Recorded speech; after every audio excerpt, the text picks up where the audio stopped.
Catch this right out of the gate here. All right. Try it. I'm not good at this. You guys have been practicing since we I've been assaulted since by we this. brought in the prize pack that we're going to be giving away. Kurt and Kate, by the way, with you. Hi, hello, worldwide internet. Hello on streaming. Here you go. Okay. Can we get a shot of this, Engineer shot, Josh, yeah. so we can? Okay. And I you caught it this time. Yes. Good for All you. right. Yay, everybody. Give Kate a round of applause. Yes. Now throw it back and see if I can Okay. catch it. The Kurt and Kate flying disc is in the... Oh, hey. You almost took me out. Yeah, but I actually got you, as opposed to over there, which is the other ones went. So, Well, yay. Yeah, I'm glad we practiced before they actually punched us up Yeah, that was really ugly. live. Yeah, Yeah. it was not pretty. Well, how are you doing on this Friday? Welcome to Coffee with Kurt and Kate. Maybe you've never, ever joined us for Coffee with Kurt and Kate, the virtual edition before. We're glad you're with us today, Yes. and it's just a way for us to just kind of hang out after the show and just connect with you in a more casual format. I know, we're pretty casual on the radio. Imagine that word. Imagine that. So, Footy slippers. all right, let's introduce everybody here. And maybe one of the things that's most interesting for you guys, since we're radio, you don't really see the studio. You don't know how it's all set up. All right, Engineer Josh, the bald cam, please. Right up here, Josh. There we go. There it goes. is. Very good. That's funny that you punched yourself up for the bald cam.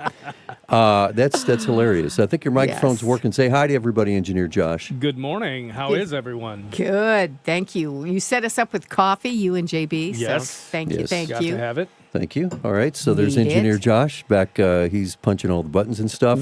There you are. There you are. Yay. Hey. Look at that. He has no baldness to worry about at all. Yeah. Okay, that brings us to producer Mark in the penalty box, Studio P. You wonder what it looks like? There it is. There it is. And just take my word for it, it's cold in there. 9 times out of 10. It's freezing in there. Yeah, say hi, producer Hello. Mark. Hello. Good to Hey, see Mark. everybody. Yes, great to see you here today. All right, so we need to tell people about the prize pack out of the gate because we had the okay. Kurt and Kate Mornings Yeah. flying discs. Hang on, I got it. This is Coffee with Kurt and Kate. Go ahead and talk. I got to drink. All right. a little So bit of in coffee. a Kurt and Kate coffee tumbler, it's really lovely. It's very nice. It's a great size, so it doesn't get too heavy. You know, some of them are gigantic, and I know the need for that amount of coffee. However, this is very portable, very nice. Keeps it cold or hot, whatever you're drinking. Coffee blend from Dignity Roasters. We thank them again. A great ministry teaching people how to roast coffee so that they can get certified and get work and all of that. They're a wonderful ministry. We love them there. They're based in Ocala. Yes, and they Yeah. do a wonderful work. Also, the flying disc, which, we've been hit by this morning already, and the Moody Radio gel pens. I Not as love much these. fun as the flying No, disc, but more practical. And very nice. They're kind of that soft. They're really nice. The whole feel of it, the weight of it is just all really good. And then, most important and probably best, Charlie Dyer's book. It's Experiencing the yes. Land of the Book, a life-changing journey through Israel. And Charlie would know about this, of everybody. Dr. Charlie Dyer from the Land in the Book. He has been a good friend of Moody Bible Institute for years and years, taught at Dallas Theological Seminary. His And pedigree is Yeah. unbelievable. He is one of the good guys. Hi, Charlie. Good morning. How you doing? Hey, good morning. It's great being with you. Yeah, thanks for getting up early for us, even though, it's late for us. But I know you're in Phoenix? Yeah, the Phoenix area, but I'm an Yeah. early riser anyway, so it was fine. Oh, good. Thank you. I think, there's always so much to learn from you. I know I have learned from you for years, so many different things. But this is really your bailiwick, what's going on in the come Middle on. East. Don't use that word bailiwick. See, everybody's using This the is fancy in your words. wheelhouse. This is man. where, your heart is, I think, when I hear you talk about the Middle East and what's going on and the people. And you love people all over the Middle East. You've been all over the Middle East. So I'd love to hear from people who actually know what they're talking about. And two other things, geography and history, which I think are missing in a lot of this argument. They are. In fact, Americans historically are just terrible when it comes Yeah. to geography and history. Yes. And that's why we get led astray so often. Hmm. Yeah, there's no Yeah. doubt about it. Okay, we're going to be talking about what's happening in Israel. Obviously, that's why Charlie is with us. And there's a lot to get into. Maybe you have a question for him. You know what? We have it set up here where you could actually call in to Kurt and Kate hotline, and we can put you here on the air. 888-777-6810. That's 888-777-6810 if you'd like to ask Charlie a question here, or you can place your question in the comment section, or you can even text it to us at the same number, 888-777-6810. And also, we should mention, Kate, there again, text the word coffee for your chance to win the prize pack to the same number, 888-777-6810. Why am I looking at it over here when I've got it memorized? Yeah. I'm like, I do know. do I really need to read it off a piece of paper? I don't even know my own number as well as I know that one. So, yeah. Hey, let's give out your cell phone number Yeah, right now. right. That might be a really fun thing to do. All right, Producer Mark, you are monitoring some of the comments here. We've got a bunch of people. Oh, by the way, where's JB? We didn't give him props. yeah. JB, are you around here somewhere? He's running the emergency line. Anything that goes wrong, JB will be the guy. Is that on what top we're of calling it, I the think emergency that's what line? I'm calling it. He's our own emergency services. Whatever goes wrong, we call JB. Is that or right? Josh, yeah. Does he walk around going, Yeah, he makes a nice noise. Hmm. All right. Okay. Anyway, JB's around here. We want to give him props as well. All right. So, Producer Mark, who's watching? Do we have anybody watching right now at all? We do. We have Sharon, who says good morning from Cape Coral. Mark morning. P. also says good morning today. Tisha says good morning as Hey, well. Tisha. We met we met her. Tisha in Yeah. Fort Myers. Yes, right. It was Fort Myers. Remember? Yep. We were doing the yeah. show live. Yeah, that was Hi. great, Tisha. Thank you. Yes. That was one of the fun things that we got Yeah. to do is to actually See meet some folks people face to face to face. face. As we were putting foster kids in the spotlight and the ministries helping them out. So it was a very cool thing. All right. So if your chance to win, why are you laughing? One of my siblings called. Oh, it was Nancy. She texted Nancy, in. every time we do That's these right. things, your sister I have texts good, I in. have good family. I am Post blessed. a comment. And she says, "Good morning to my beautiful, hardworking sister Kate and the rest of the crew who are also beautiful and hardworking." Oh, Thanks, Nancy. well, thanks, Nancy. Yeah, it wouldn't be Coffee with Kurt and Kate, the virtual edition of Nancy. Some didn't- of my relatives weren't in the audience. I Yeah. know. Is there anybody else that in your family that's I going to don't be know yet. posting Well, a comment? they know about it. A lot of my family's in New England, so it's fun to be able to. Because I'm not going there; it's too cold. Remember that time, though, when you said you were going to buy a plot of ground? I know. Charlie, she told me this for real.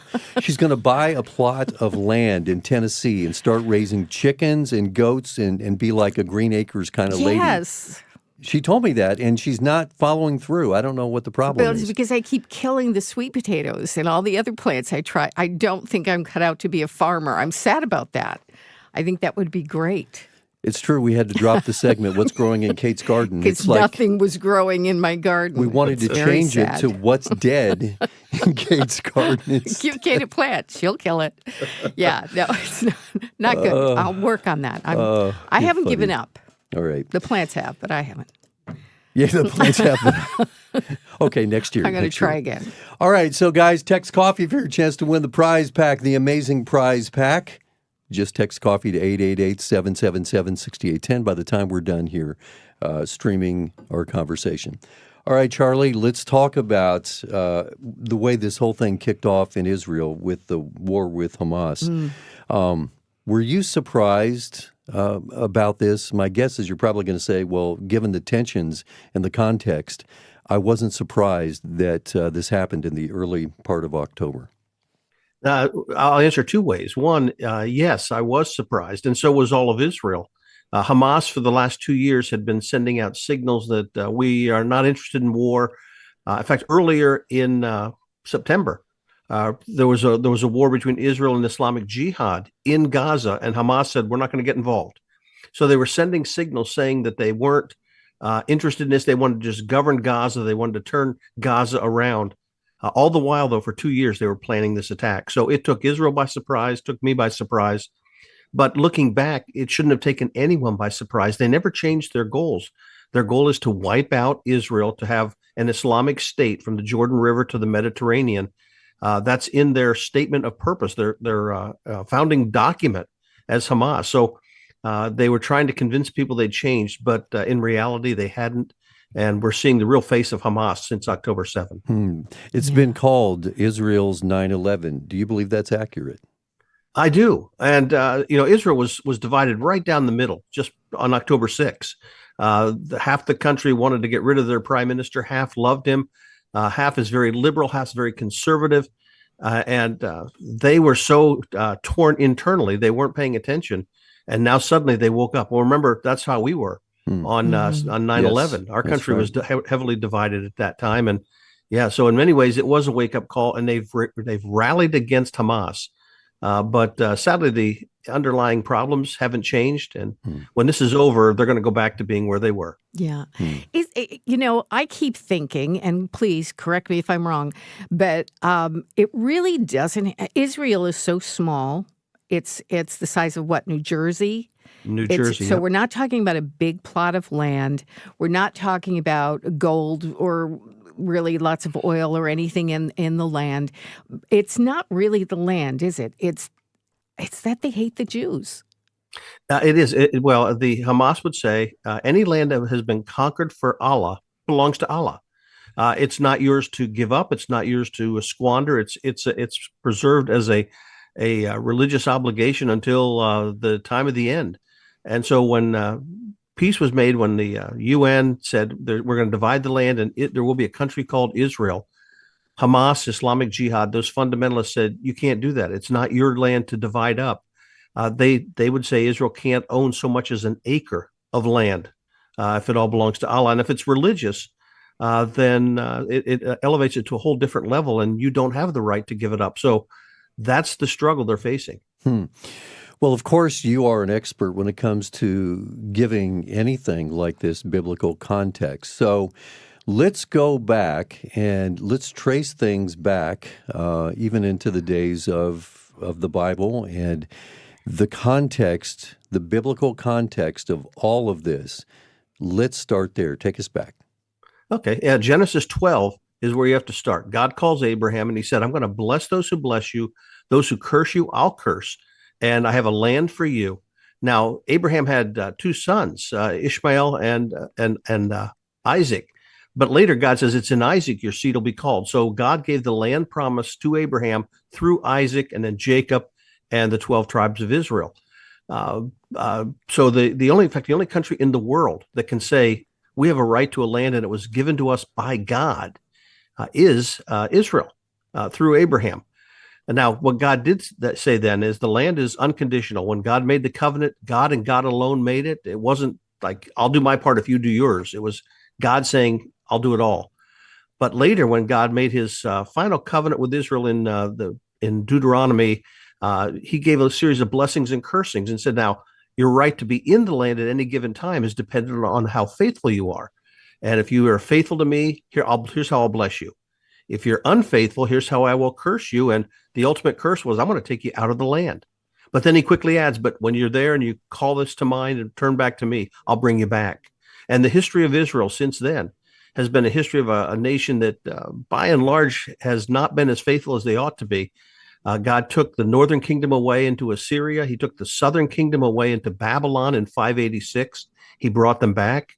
When the Messiah came and they rejected the Messiah at the time of Jesus in AD 70, he kicked them out of the land again. They've been back since 1948. Actually, they've never had a time when there wasn't a presence in the land, but as a nation since 1948.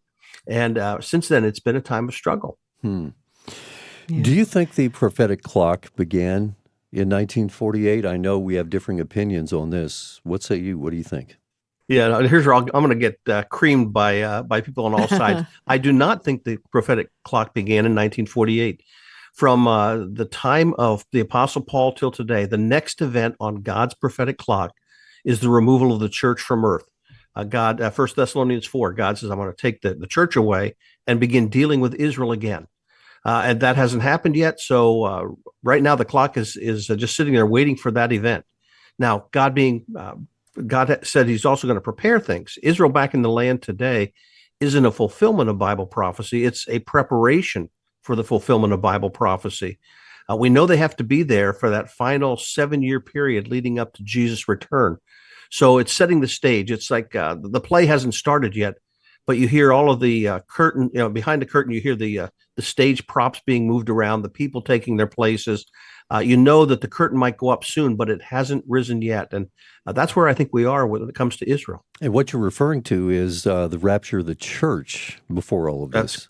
That's correct. That is the next event, and it's been the next event for 2,000 years. I love it. Paul said, the dead in Christ shall rise, then we that are alive and remaining. Paul expected it in his lifetime.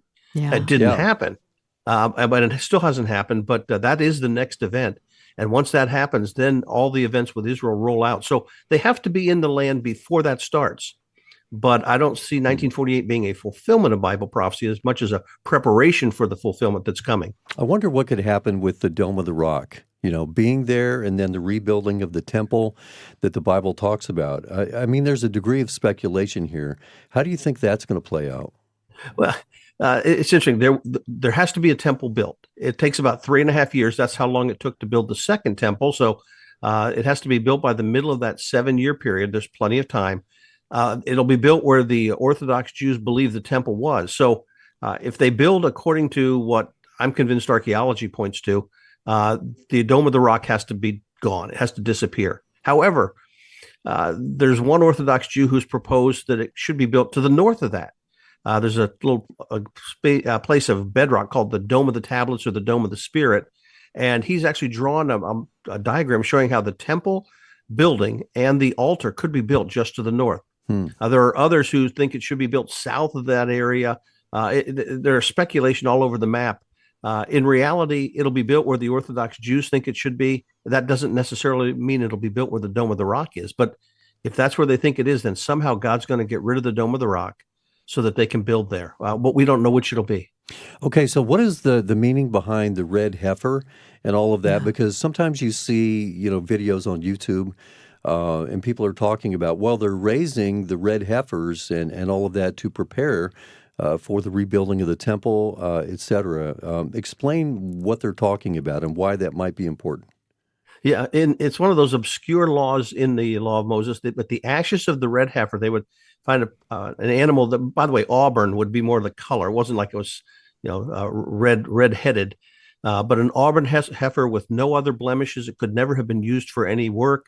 When they find one and they sacrifice it, there's a very specific procedure how it's to be sacrificed, and then the ashes are to be used for purification, and the priests have to be purified before they can work in the temple. So they could build a temple, but nobody could be in and offering sacrifices or doing the temple services unless they're purified, and they need those ashes.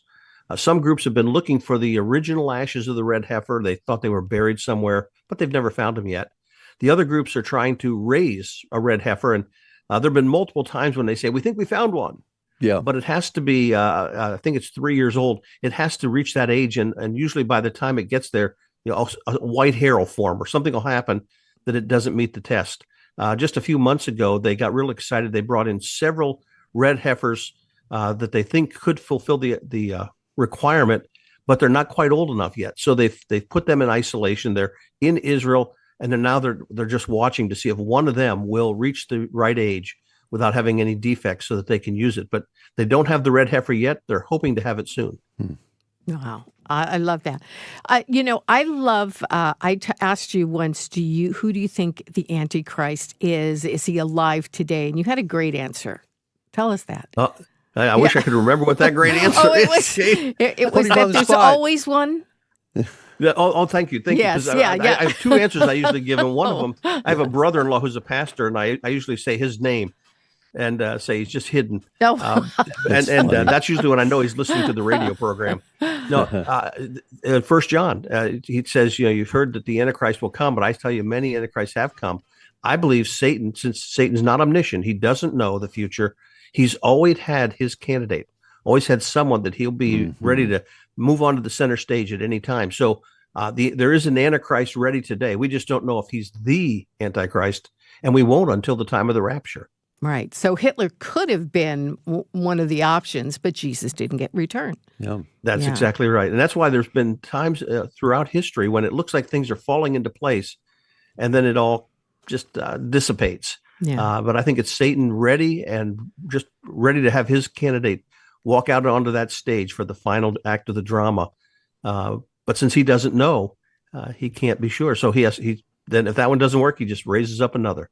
Okay, so Dr. Charlie Dyer is with us. Coffee with Kurt and Kate, the virtual edition. And guess what? We have people who are texting in for the Kurt and Kate's Mornings Coffee with Kurt and Kate prize pack.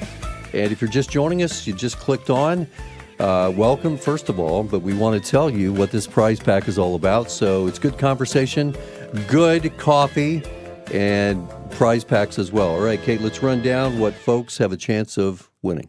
Okay, we have the Kurt and Kate coffee tumbler, which is lovely. You'll really like that. Kurt and Kate coffee blend from Dignity Roasters, an amazing coffee from an amazing ministry. A flying disc because, Okay, you want me to throw it again? Can we get the ball cam? No, that's Josh, okay. No, go ahead. Here we go. It's okay. Catch it again. See if you can do it. The flying. Oh, wait, that wasn't not very- even- Oh, it's in the trash can. No. 2 points. No. Get it out of the trash can. Come on. And the Moody Radio gel pens, like those. They're Here, throw you're me really the gel gonna like pen. those. See if I can Okay. catch it. You ready? All right. Got it. Hey! Look at that. All right, and Charlie Dyer's book, which I love. I want to hear about all of these things from people who actually have been there and actually know things, and it's Charlie. So experiencing the land of the book, a life-changing journey through Israel. All right, The Land in the Book, of course, is Charlie's program. You can catch it 9 a.m. Monday through Friday right here on... I said right here on Moody Radio, right here on Facebook, and it's on YouTube. I was doing the radio thing on Moody Radio Florida. She's threatening me with the Kurt and Kate Morning's flying disc. Go ahead, let's do it. Here it is. Okay. All right. I'm so good at this. Right. Oh, that's the best That was throw very you've had. good. I'm getting better. Did you guys see I this? just need practice. I'm getting worse. You're getting better. Let me try it again. All right. All right.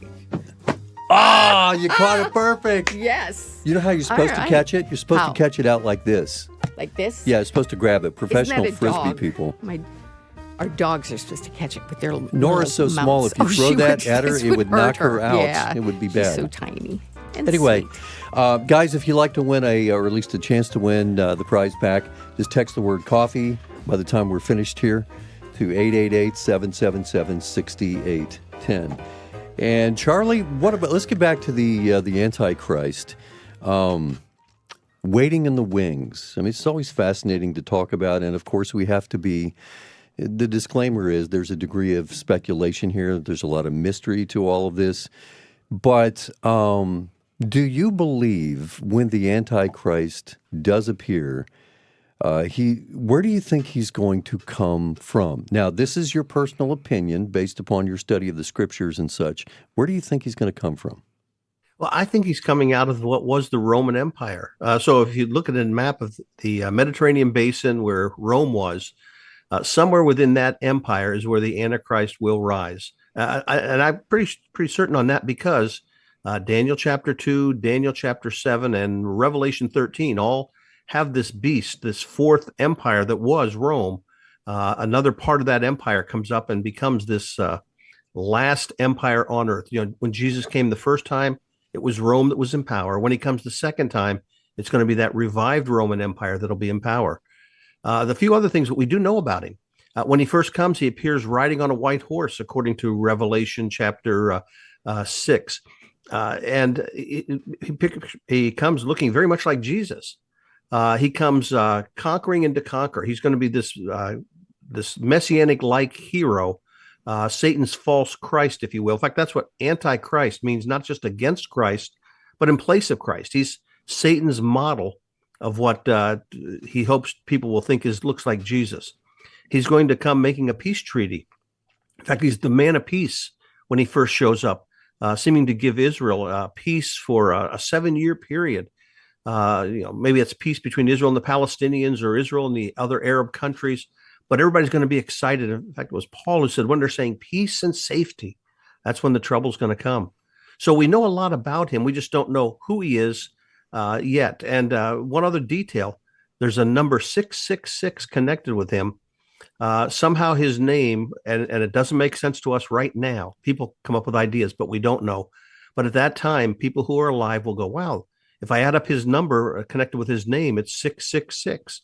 So all the details are there, and they'll become even clearer as that end time unfolds. We have a texted question here this morning. So, hey, producer Mark, you've got it. Yes, I do. This question comes from Raymond.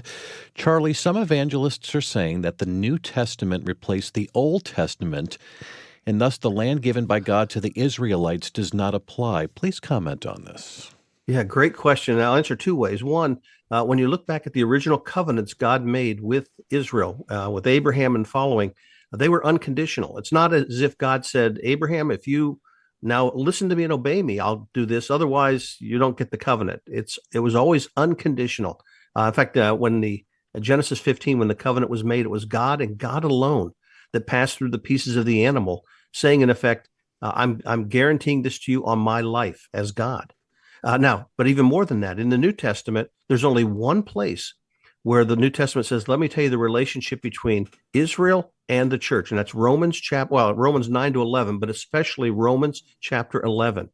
And when you read through that section, Paul talks about a future for Israel. He talks about a time when all Israel will be saved. And he says the reason for that is because God's gift and his calling are irrevocable. Now, think about that. Paul is saying there's a future because God made promises to the patriarchs, and those gifts that he gave them, the promises he made to them, are irrevocable. God can't change his mind. God isn't an Indian giver. God doesn't go back on his promises. So he said, I'm going to take care of you and give those promises. And that's the one place in the New Testament where we know for certain that's going to happen. I was going to ask you, Charlie, who was on the phone there. You can go ahead and pick it up if you need to. Yeah. No, I am not going to pick it up. My wife, my dear wife, just ran like crazy, I'm sure, through the house to get the phone. We So love it when I'm stuff out of my like little Thank office you. casita. I turned off my internet, turned off everything, but I couldn't turn off the phone. You know what's great? We love moments like that. Yeah. Can I just tell you, that's what makes it real. It would so be that's perfect if you had a dog and you brought him on. That would be the Oh perfect yeah, do you have a dog? trifecta there. If it were up to me, we would, but it's up to my wife. Oh, I Okay. get it now. Yeah. You know, I just want to go back a step where you were talking about the Roman Empire. That wasn't just Rome. We're not talking about Rome. We're talking about Absolutely. all around the You're right. Mediterranean and into Britain, even Great Britain, right? Yeah, that's right. So- That's why we can't point to Italy, or you'll hear Right. somebody say they're coming from this area. Anywhere around that Mediterranean basin and up into Europe was part of the Roman Empire. So somewhere from that area is what the Bible says, but we can't get any more specific than that, at least not right now. And I find it interesting. Isn't that basically kind of where they thought, from Africa, Asia, that's the beginning, that's where the Garden of Eden was. It is, although some would put that more over in the Middle East. It's interesting. We're told some places it mentions the Tigris, it mentions the Euphrates rivers in Genesis where the Garden of Eden was, but it also mentions some other places that connect with North Africa. So Right. what I say is pre-flood, we don't know exactly what the geography of the world looked like, but it's somewhere in that general area is where it all began. Something that I don't understand, and I know that you can probably help me in this area. Some folks are like, okay, some Bible translations refer to Palestine and Israel and Palestine. Maybe it's interchangeable, and they're like, ooh, we need to change that. Do you know about that controversy? Well, I know some of it, and my teeth get set on edge at times. If you think about it, if we want to be historically accurate, we ought to refer to the land of Canaan. That's what it was when Abraham came in. There were the Canaanites there, and the Canaanites were there when Israel came in. It was the promised land. It became the land of Israel once Joshua brought the children of Israel into the land. And from the time of Joshua till the time of Solomon, it was Israel. After Solomon's death, it broke in two. The northern half of that, or the northern 2/3, actually, the 10 tribes in the north kept the name Israel. The southern 2 tribes became Judah, so it was Israel and Judah. After they went into Babylonian captivity and came back, it tends to be referred to more as Judea because they had that southern part of the land, and that's what it was in the time of Jesus. It was Judea, Samaria, and Galilee. And then the name Palestine didn't come till about 100 years after the time of Jesus. There was another revolt against Rome. Hadrian, the Roman emperor, destroyed Jerusalem, deported the people out of the land. And he said, we're going to get rid of every trace of the Jewish people. So Jerusalem became Aelia Capitolina. That didn't work out so well for him. Yeah. Judea, he said, is no longer Judea. It's now going to become Philistine land, Palestina. And that's where the name came from. And it was originally a geographical name assigned by this Roman emperor 100 years after the time of Jesus. So Palestine's an okay word to use if you're referring to the land from about AD 135 till the early 1900s. Now, in 1917, 18, the League of Nations, they started kind of the current move for the ancestral home of Israel to be reestablished. They did, and it created some of the problem. It Yes. actually, 1917, in fact, the day that the Balfour Declaration was voted on by the British cabinet was the day that the British also defeated the Turkish and German forces at the Battle of Beersheba. Now, a few days later, on November 2nd, is when the declaration was officially issued. But it said, His Majesty's government looks with favor on the establishment of a homeland for the Jewish people. And then it goes on and adds some other wording to it. And that was then adopted by the League of Nations. So that's when officially Israel got international title to the land. But of course, God had given them the title a long time before that. Now, the real problem came that the British had also offered the same land to the Arabs. They gave a veiled promise that had lots of verbiage around it. But it'd be like if you showed up at a house that you just bought and you find some other family showing up at the house because it was sold to them as well. Yeah. You've set up a problem. There was a fellow who wrote a book. It's called The Fall of the Ottoman Empire and the Rise of the Modern Middle East. But the real title to it is A Peace to End All Peace. And he took it off. Remember, World War I was the war to end all war. Right. Yes. But the peace that the British and the French did was a design to basically end everything else.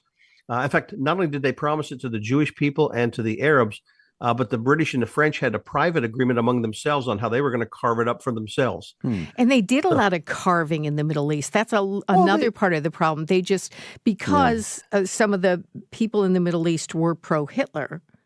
So that's why they felt, the victors go the spoils, and they felt they were able, but they did a really bad job for a lot of people groups.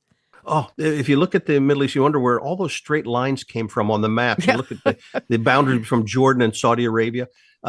It was the British and the French with the map and a ruler and a pencil drawing those lines. They ignored geographical boundaries. They ignored historical boundaries. They ignored ethnic boundaries, which is why the Kurds and the Turks and the Iranians and the Iraqis are all at war with one another. They ignored every major boundary that should have been there, but it was because they wanted to keep those people divided. They wanted to continue exercising control by the British and the French, which is also why in Lebanon and Syria, next to Arabic, it's French that's spoken. In Egypt and Jordan and Saudi Arabia, next to Arabic, it's English that's spoken. And it was because of the British and French just carving it all up for themselves. Wow. And they did it with a pencil. Russians did in Germany. Yeah. So it's like, that's crazy. One of the other things that, the evidence for the God of the Bible being the one true God, it seems obvious to me, the existence, and Kate, you alluded to this a few minutes ago, the fact that Israel exists at all is a testimony to the fact that the God of the Bible is the one true God, because there's just no way you can explain the existence of Israel. Yeah, from ancient times until today. So you have that. You know what the other thing is? Anti-Semitism. And the anger and the vitriol, that comes up when it's God's people, the Jews. And that also, I think, is evidence that, what God is talking about, the God of the Bible, he's real, and this is a very real thing. And Satan is after the Jews. He's after all of us, but he's after the Jews too. You're right. Satan's fingerprints are all over anti-Semitism. And it goes back, you remember what happened when Christ came the first time. It was Satan who tried to kill the babies in Bethlehem, motivated Herod to do that. It was Satan who entered the heart of Judas to try and crucify Christ. Satan was trying to get rid of God's king. When he couldn't do that, he decided, okay, if I can't get rid of the king, I'm going to get rid of his subjects. And it's been Satan who, since then, has been trying to wipe out the Jewish people. In Revelation chapter 12, The pictures of the Satan represented as a dragon. He tries to kill the child when he's born, and then it says he goes after the woman and her seed. That is after Israel, and Satan has actively been behind the anti-Semitism that we see, and we need to call it for what it is. It really is evil, and it's satanically inspired. And guess what? It's like they're putting gasoline on the fire here in the U.S. What about the college campuses? Colleges. Oh. You know, and the students are coming out, and some of the hateful things that are going on right here. A professor killed a Jewish man during a riot. This is out of control. It is. And, and don't hate anybody. Isn't that right? That's what my mother always said. God loves everybody. Don't hate anybody. Maybe somebody's doing the right thing and the wrong thing, but hating somebody because what they were born is stupid and not. Yes, it is. It makes no sense whatsoever. Well, and that's where again, it's not being ruled by logic. And I spent so many years in college, university, seminary campuses, in places where you're supposed to learn how to think. Mm-hmm. How to respond, how to argue logically and reasonably. They become, in many cases, places of indoctrination, where people are learning how to respond emotionally, viscerally to something they don't like. It's not safe. They don't know how to respond when somebody argues back and provides reasoning for them. And as a result, you're seeing people who are very intelligent, who are very unwise. Mm-hmm. We had somebody who called into the show during our segment with Pastor Jay Dennis this morning, and the question was, he had seen a news report that Iran, his question was, does Iran really hate Israel? Or do they, is that just being blown out of proportion? And of course, Jay said, no, it's pretty obvious. What say you on that? Absolutely. What Hamas just did was logically what they've said they'd do since their founding. Iran, when it was founded, 1979, part of their founding is that Israel is the little Satan, the U.S. is the great Satan, and their goal is to spread, in their case, the Shiite brand of Islamic fundamentalism around the world. That's what they need to do to prepare for the coming of their Mahdi, their Messiah. So when they say Israel's going to cease to exist, that's not political rhetoric. We're used to that, because our politicians say, it seems, whatever they need to say to get voted into office. They're not saying it to get voted into office. They're saying it because they believe it, because it's a religious tenet of their Shiite fundamentalism. And they don't given the even opportunity. They don't even like other Arabs or other Muslims. That's the Shiites and the Sunnis are at war with each other. Yeah. Mm-hmm. The only thing they share in common for the fundamentalists among them is their hatred for Israel. You know what my feeling is? And please, again, correct me if I'm wrong. You're my go-to guy. I feel like Iran, because they don't really respect the Palestinians, the people in Gaza, because they're not their kind of Muslim, that they just use them as a pawn in all this. You're absolutely right. In fact, it's interesting. Khamenei, the current Ayatollah in Iran, has said, we're not going to come to the aid of Hamas because, and they didn't say it this way, but it's true, Hamas is Sunni and they're Shiites. Now, it would be a little different for Hezbollah in Lebanon, because Hezbollah is Shiite. They are the same religion. So when you watch where's Iran supporting and where are they giving less support, it divides on that Sunni Shiite list. Iran was willing to give weapons to Hamas, but they're not going to risk themselves against, to come into a battle with Israel for that cause. They will if it comes down to Hezbollah, though. Okay, in light of everything we've been talking about here, and Charlie, this has been really helpful and fascinating as well. Of course, it's biblical. That's what makes it excellent. What do you think? Well, what do you think our takeaways are? Because as it is with anything that's unfolding, a worldwide event, it's so big, it's so complicated, it's so overwhelming. How are we as followers of Jesus supposed to respond to this? We don't want to be passive, but a lot of times it's just so big, we don't know what to do. Let me give two responses there. One, politically, I think we need to be writing to our local and state and federal representatives and saying, we believe Israel has a right to defend itself. We believe that God will bless the U.S. to the extent that we're a blessing to Israel. So please continue giving Israel what they need to defend themselves. Now, let me go to the even more important part, the religious part. What should we be doing as believers? We should be praying, and not just in general, God bless the Middle East, but Lord, protect the innocent, both on the Israeli side and the Palestinian side. Lord, there are believers on both sides. There are believing Arabs who are living in Gaza. There are believing Jews who are on the front lines now in the Israeli Defense Force. Lord, protect your believers, your children who are there, but give them boldness to witness. This is a time when God can show his greatness. There are people who are afraid, they're frightened, they're wondering what the future holds. Open their hearts, Lord, to hear the message of truth, the true peace that can only come through your Son. And then pray for the believers in both areas, not on the front lines, but who are still there, to give them that boldness as well. This is a time when God can do incredible work. We need to uphold the believers on all sides and ask them to be that true witness for him. So praying, but also making contact with our representatives are two things we can do that are very practical right now. All right. Dr. Charlie Dyer, round of applause, Yay! everybody. Thank you, Charlie. Yay! Round of applause. Charlie, thanks for making time to hang out with us. It's always a blessing. It's been far too long since we chatted, and we appreciate you and the ministry that God's given you a whole bunch. You can tell that you're one of our heroes. I hope you know that. Well, the feeling's mutual, and thank you for letting me be on. All right. Oh, thanks a lot. See you Saturday morning. Yeah, 9 a.m. 9 right? o'clock. I'm not going to say right here because it's not online. No, but it's on Moody Radio Florida, 9 a.m. Saturday mornings. Dr. Charlie Dyer.